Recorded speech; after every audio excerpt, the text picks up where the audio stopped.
죄송합니다.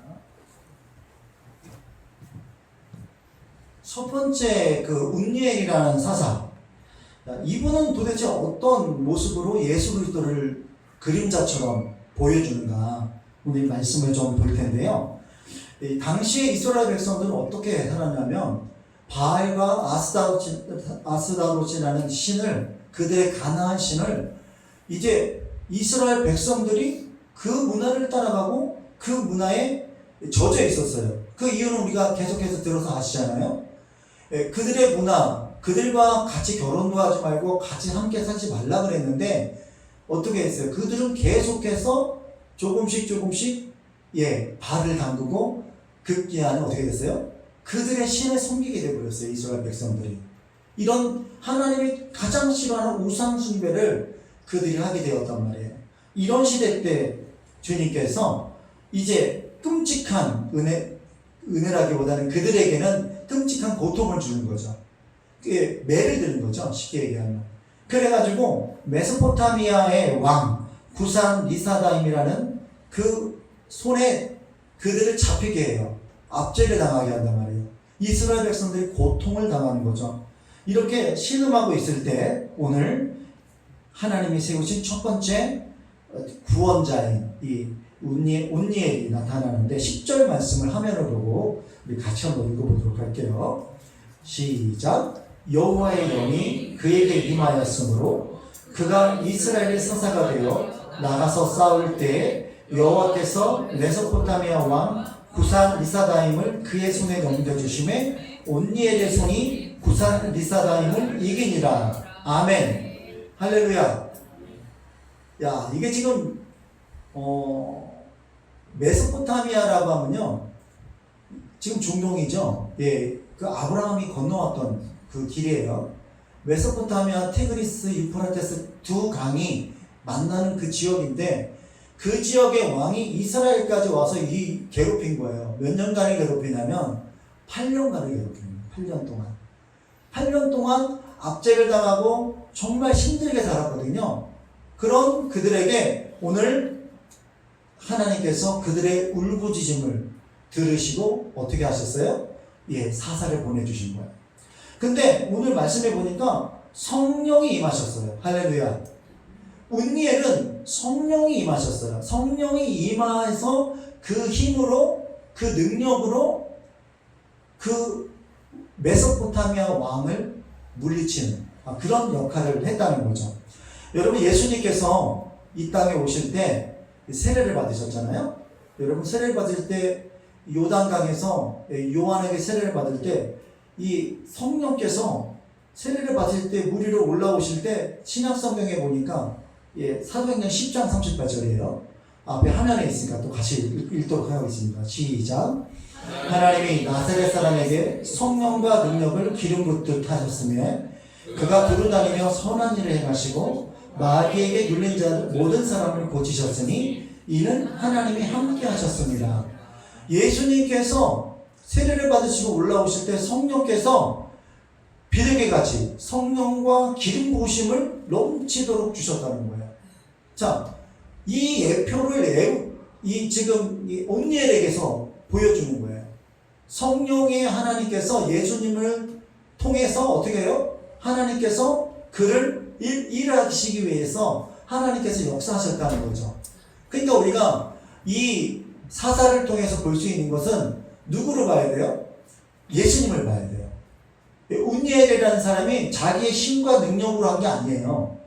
사랑하는 여러분, 이 대적을 물리친 것은 성령의 충만함으로 대적을 물리친 거예요.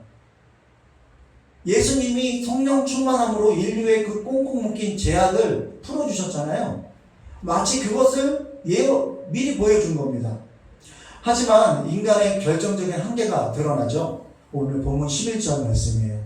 한번 읽어볼까요? 11절 아주 간단한 말씀이지만 씁쓸한 구절이에요. 시작. 그 땅이 평온한 지 40년에 그나스의 아들 운니엘이 죽었더라. 이게 결정판입니다.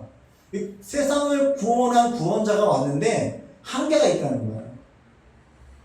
누구나 어떤 위대한 사람들도 죽음 앞에 이 죽음의 문제를 해결할 수 없었어요. 그러니까 나를 구원한 구원자도 어떻게 돼요? 잠깐. 자, 몇십 년 동안 평안했어요? 40년 동안만 평안했어요. 그 이후에 또 어떻게 됐을까요? 또 이스라엘 백성들이 죄악에 빠집니다. 이것의 반복이에요. 사랑하는 여러분, 세계의 역대 가장 위대한 왕이라고 했던 알렉산더 왕이라든지 뭐 진시 황제라든지 뭐 로마의 황제라든지 길면 1000년인데 그 제국들이 무너진 이유가 뭔지 아세요? 그 왕들이 죽었어요. 죽음의 앞에, 죽은 다음에 그 제국들이 아무리 평화롭고 아무리 강하더라도요, 분열이 일어나고 깨지게 됩니다. 그러면서 제국이 무너지게 되어 있어요. 이 세상의 모든 것들은 마찬가지입니다. 유통기한이 있어요. 한계가 있단 말이에요. 어느 때까지. 그러니까 사람을 의지하고 우리가 그 구원자라고 해요. 그를 의지할 때 큰 문제가 생기는 거죠. 그 당시에만 평안한 거예요. 임시방편이라는 거예요. 세상에 주는 모든 승리들은요, 임시방편이에요. 여러분 이렇게 하나님 말씀을 듣고 앉아있지만 지금도 이단에 빠져가지고요, 이단의 어떤 그 교주들의 그 속에 놀아나가지고 그 속에 있는 사람들이 많이 있어요. 근데 가만히 보세요. 교주들이 이렇게 불뚝불뚝 일어났던 교주들 있잖아요. 박대선이라든지 또 누가 있어요. 하나님의 뭐 교회라고 하는 안상홍이라든지 또 누가 있어요? 예, 통일교회 문성명이라든지 이런 사람들은 어때요? 자기가 있을 때 부응하고 따르는 사람들이 많아서 뭐 평화를 누렸는데 결국 어떻게 됐어요? 다 죽었어요. 죽으니까 어떻게 돼요? 그 다음 세대가 물론 이어받긴 하지만 분열되고 깨지고 없어지게 되어 있어요. 사랑하는 여러분, 그들도 그렇지만 우리도 마찬가지예요. 우리 인간들도. 우리 한국 교회의 위대한 뭐 조용기 목사님이라든지 옥하는 목사님이라든지 큰 당시에 당대 때 크게 이루고 하나님께서 은혜를 주셨는데 결국 어떻게 됐어요? 다 사람은 죽더라. 이 사사도 마찬가지예요. 40년 동안 평안을 누렸지만 결국은 다 죽더라. 이 죽음의 문제를 어느 누구도 해결할 수 없어요. 그러나 오늘 예수님께서는요, 여러분에게 말씀해 주고요. 진정 죽음을 깨뜨리고 부활하신 예수님, 그분만이 우리의 영원한 사사요, 영원한 왕임을 보여주는 거예요. 우리 히브리서 말씀을 같이 볼까요? 화면에 7절부터 27장 24절 25절. 정말 우리에게 엄청난 확신을 주는 말씀이에요. 여러분, 예배 나와서 성경 말씀을 많이 읽는 게 좋은 거예요. 악차 한번 읽어보도록 하겠습니다. 시작. 예수는 영원히 계심으로 그 제사장 직분도 갈리지 아니하느니라. 그러므로 자기를 힘입어 하나님께 나아가는 자들을 온전히 구원하실 수 있으니 이는 그가 항상 살아계셔서 그들을 위하여 간구하심이라. 아멘. 운니엘은 40년 동안 평안했어요. 그러나 끝났어요. 여러분, 제사장들 우리가 그 여호수아서를 강의할 때 봤지만 여러분 도피성들마다 제사장들이 있었잖아요. 그 제사장들이 있을 때 자기가 죄를 지으려고 그런 게 아니라 어쩌다가 사람을 죽인 살인자가 되었을 때 도망치라고 도피성을 만들어 놓은 전에 가까운 곳에. 그래서 도피성을 갔는데 도피성에 가면 거기에서 계속 있으면 좋은데 갑자기 제사장이 죽으면 그건 문제인 거예요. 제사장이 죽으면. 여러분, 제사장이 죽으면 다른 제사장이 바뀌어야 돼요. 사람이 바뀌게 되잖아요, 제사장이. 오늘 지금 이 사사처럼 40년 동안은 편했는데 죽으니까 그 다음에 다시 해야 돼요. 죽으니까. 이게 한계란 말이죠. 여러분, 영원히 죽지 않는 오늘 말씀에, 히브리서 말씀에 예수는 영원히 계심으로, 할렐루야, 그 제사장 직분도 갈리지 아니하느니라. 할렐루야.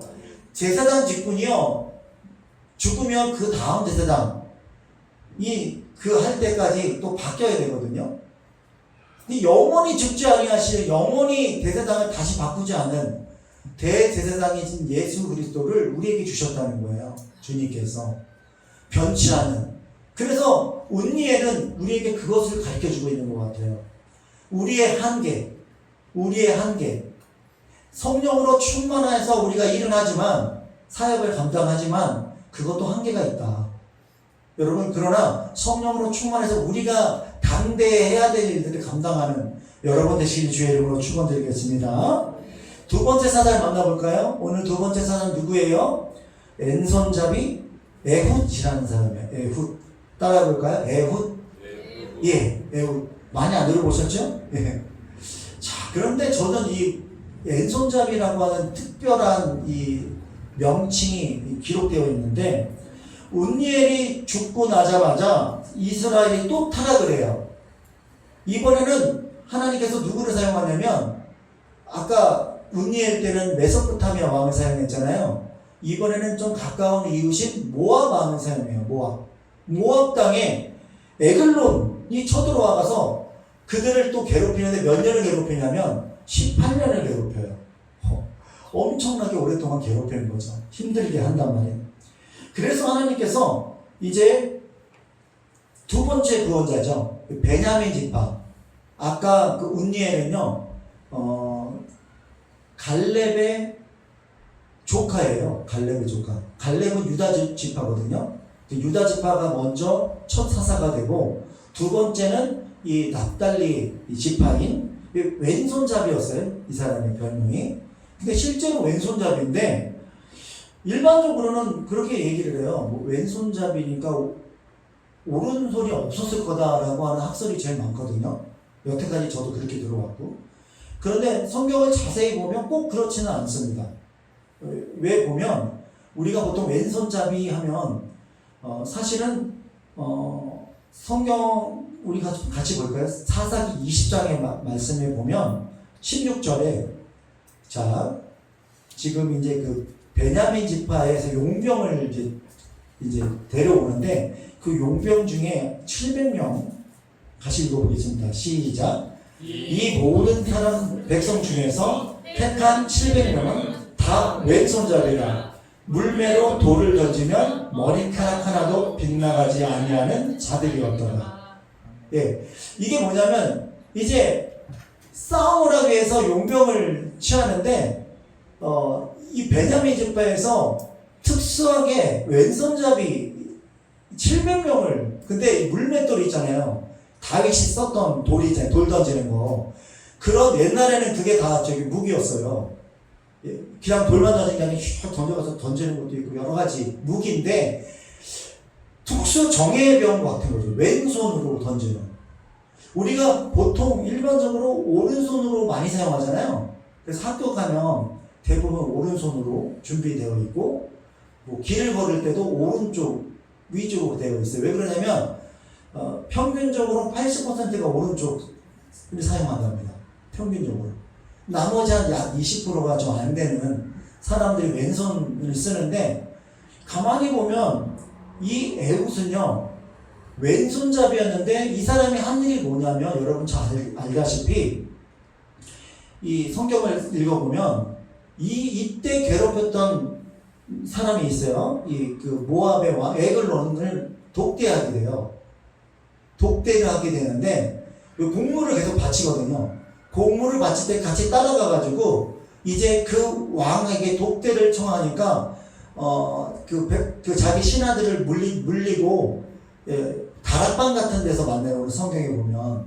근데 거기서 에훗이 왼손을 펴가지고 왼손잡이니까 왼손을 펴서 오른쪽에 허벅지 쪽에 숨겨둔 단검을 잡아가지고 그 왕을 찔러 죽입니다. 살인을 해요. 그러니까 이스라엘의 구원자로 온 거죠. 이스라엘의 구원자로. 근데 보면 오른손인 잡이가 아니라 왼손 잡이란 말이에요. 그 특별하게 아마도 이분은 장애를 가졌다기보다는 양손을 다 쓸 수 있는데 특별히 왼손을 더 훈련된 사람이 아닐까 이렇게 생각이 되는 거죠. 한 가지 추측이 뭐냐면 이거예요. 당시의 통념상 지금 이게 고대 시대잖아요. 고대. 지금이 아니라 고대 시 만약에 이분이 장애를 가졌다. 오른쪽 팔이 없다. 장애를 가지신 분이라면 그 고대 때 왕 앞에 설 수 있을까? 아니에요. 아마도 설 수 없을 거예요. 예, 차별이 있었어요. 그때는 당연히 여자, 어린이, 장애인 뭐 이런 사람들은 그런데 설 수 없어요. 그렇기 때문에 아마도 에봇이 그 에글론 앞에 당대에 독대를 할 정도면 오른팔이 없진 않았을 거다라는 생각이에요. 어쨌든 왼손잡이였는데 특수하게 훈련된 아주 훈련된 명사수였던 700명의 용사처럼 얼마나 왼쪽으로 잘 됐으면 머리카락, 예, 오늘 성경에 보니까 머리카락 하나도 빗나가지 아니하는 자들이었다라고 그랬거든요. 쉽게 얘기하면 저격수였다는 거예요. 저격수. 이제 그런 아마 저격수였는데 이렇게 하나님께서 이 왼손잡이 에봇을 사용해 가지고 이 적을 물리쳤는데 의외의 방법인 거예요. 자, 보세요. 오른손잡이를 준비하고 있는 적들이 갑자기 왼손으로 공격을 한다? 좀 의외성이죠. 저도 스포츠를 좋아하는데 저는 생활 탁구를 해요. 탁구. 근데 저도 오른손잡이잖아요. 오른손으로 이렇게 탁구를 하는데 가끔 왼손잡이하고 이렇게 만나면 너무 어색한 거예요. 오른손으로만 치다가 왼손잡이 선수가 나오거나 그분하고 이렇게 치게 되면 헷갈린 거예요. 내가 저 사람의 약점을 쳐야 되는데 그러려면 백 쪽이거든요. 이쪽 백을 쳐줘야 되는, 이쪽을 쳐줘야 되는데 백으로 주면 저 사람한테는 뭐예요? 원래 그 자기한테 맞는 거예요. 그래서 당하거든요. 그래서 왼손잡이 보면 헷갈려가지고 생각을 다시 하거든요. 그게 의외성이에요. 하나님은요, 우리를 사용하실 때 의외성이 있으신 것 같아요. 그러니까 오른손잡이를 준비하는 적들에게 갑자기 왼손을 준비해가지고 왼손에 그 어떤 그 던지는 타점이라든지 각도라든지 이게 다르거든요. 아마 그랬을 거예요. 에봇을 이 독대할 때 경호원들이 몸을 수색 안 했겠어요? 수색했겠죠. 눈으로라도 봤을 거 아니에요. 그럼 보통 칼집을 어디다 쳐요? 오른손잡이면 칼집을 왼쪽에 차잖아요. 그래서 오른손을 들어서 왼쪽에 칼을 잡아 빼야 되잖아요. 근데 이 사람은 칼을 가져갈 수 없잖아요. 거기 왕을 만나러 가는데 만약에 칼을 갖고 가서 이쪽 반대쪽에다 칼집이 있어야겠죠. 왼손잡이니까. 근데 이게 없었어요. 없고 어디다 숨겼어요? 오른쪽 허벅지 밑에. 그러니까 오른쪽 허벅지 밑에 숨긴 거는 비밀병인 거예요. 그 오른쪽, 보통 오른손잡이들은 왼쪽에다 놓겠죠. 그러면 아마 경호원들이 왼쪽 허벅지를 아마 툭툭 쳤을 거예요. 있나 없나. 그런데 아마 없었으니까 통과가 된 거겠죠. 그 결정적인 순간에 왼손을 펼쳐서 성경에 보니까 왼손을 펼쳤다 그랬어요. 왼손을 앞으로 내밀어서 오른쪽에 허벅지에 있는 단검을 빼가지고 순식간에 적의 왕의 가슴을, 심장을 찔렀다는 거예요. 사랑하는 여러분, 여기에는 우리가 다시 한번 봐야 될 깊은 은혜가 있어요. 하나님은 사단이 우리를 옥죄고 죽이려고 하는 우리에게 의외의 방법으로 하나님께서 준비하신 전략이 있어요. 누구예요? 아마도 사단은요, 구원자로 오신 예수님이 어떻게 오실지를 아마 생각하고 있었을 거예요. 아마 왕으로 오실 거다. 아마 왕궁에 태어날 거다. 위대한 모습으로 나올 거다. 다윗처럼 떠들썩하게 올 거다 생각했는데 하나님은요, 의외의 방법으로 예수님이 오게 하셨어요. 어떻게 오게 하셨죠? 하나님이신데 가장 낮고 천한 땅 사람의 모습으로 오게 하신 거예요. 의외죠. 이렇게 될 거라고 생각했을까요? 마귀의 생각도 못했던 거예요. 거기에다가 아주 가난하고 초라한 말구유에 태어나게 하신 거예요. 말구유. 이거 상상했을까요? 거기에다가 아기 예수, 응애응애 아기로 태어나게 하셨어요. 이런 초라한 모습을 가진 예수를 아마도 마귀가 봤을 때 이가 메시아일까? 세상 사람들이 봤을 때 메시아가 아닐 거야 라고 생각했던 거예요. 의외의 방법이죠. 마치 에봇이 왼손잡이인데 오른손잡이인 것처럼 사람들이 생각할 수밖에 없는 비밀병기를 주님께서 준비하신 거예요. 그것도요, 십자가라고 하는 그 당시에 가장 형편없는, 가장 십자가 하면 더럽고 추한 모습이거든요. 그런 십자가를 메고 달리실 거라면 상상조차 못했던 거예요. 그런데 결국 어떻게 했어요? 진짜 에웃의 단검처럼요, 예수님이 사단의 목을 치는데 그 십자가로, 그 죽음으로 사단의 목을 쳤어요. 할렐루야. 이것이 오늘 에웃이 우리에게 주는 예수 그리스도의 예표인 거예요. 믿으십니까? 여러분, 하나님께서 이렇게 우리에게 의외성을 가지고 찾아와 주세요. 우리 하나님께서는요, 정말 우리가 상상을, 우리의 기본적인 상상을 뛰어넘어서 우리에게 베푸시는 것들이 많다는 거죠. 우리 고린도전서 1장 25절 말씀을 한번 읽어보겠습니다. 앞에 보시고요. 시작. 사람의 어리석음이 사람보다 지혜롭고 하나님의 약하심이 사람보다 강하니라. 할렐루야. 여러분, 우리의 어리석음, 하나님의 어리석음이 사람의 아무리 지혜가 높은 사람보다, 여러분, 그리고 우리 하나님의 약하심이 사람이 엄청 강한 것보다 강하신 거예요. 상식적으로 이해가 안 돼, 도저히. 십자가의 복음이 오늘 저와 여러분을 죄에서 건져내셨는데 영원한 천국 백성으로 삼아줄 그 무기가 될 줄 몰랐어요. 다 손가락질하는, 다 침뱉고 다 욕하는 그런 연약한 십자가가 결국 우리에게 뭐예요?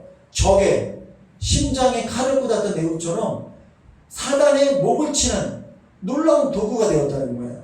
할렐루야. 여러분, 우리가 고린도전서 1장 18절을 하나 더 읽겠습니다. 1장 18절 시작. 십자가의 도가 멸망하는 자에게는 미련하는 것이요 부활을 받는 우리에게는 하나님의 능력이다. 할렐루야. 이렇게 좀 에웃의 한량으로요, 무려 이스라엘 백성들이 몇 년 동안 평화를 누렸냐 성경에 보니까 따라해 볼까요? 80년. 80년 동안은 평화를 이루었어요.